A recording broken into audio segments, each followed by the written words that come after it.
ابراہیم گاردی سی نا، ابراہیم گاردی احمد شاہ ابدالی جدو حملہ کیتا نا ہندوستان تے ابراہیم گاردی مسلمان سی، وہ مراٹھا فوج جڑی سی نا وہ دے توپ خانے دا انچارج سی۔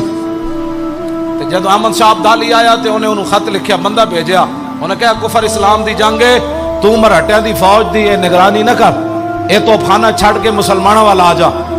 انہیں کہا نہیں نہیں، میں مراٹھا دا نمک کھادا، میں انہاں نال غداری نہیں کر سکدا، میں انہاں دی طرفوں تیرے نال لڑنا ہے۔ انہیں کہا ٹھیک ہے، میدان لگ گیا، احمد شاہ ابدالی نو رب نے فتح دیتی۔ ہاں جی، ابراہیم گاردی گرفتار ہو گیا۔ ابراہیم گاردی جدوں گرفتار ہو کے سامنے آیا نا تو احمد شاہ ابدالی نو کہنے لگا معافی چاہتا ہوں، غلطی ہو گئی، لکھاں سلام ہویا احمد شاہ ابدالی تیرے تے۔ انہیں کہا انہوں توپ دے منہ نال بنو، انہیں کہا چلاؤ اے گوڑا۔ جدوں انہیں گوڑا چلایا نا تو انہیں تاریخی جملہ کیا ابراہیم گاردی نو، کہنے لگا سن، خطا کار کے لیے معافی ہے، غدار کے لیے کوئی معافی نہیں۔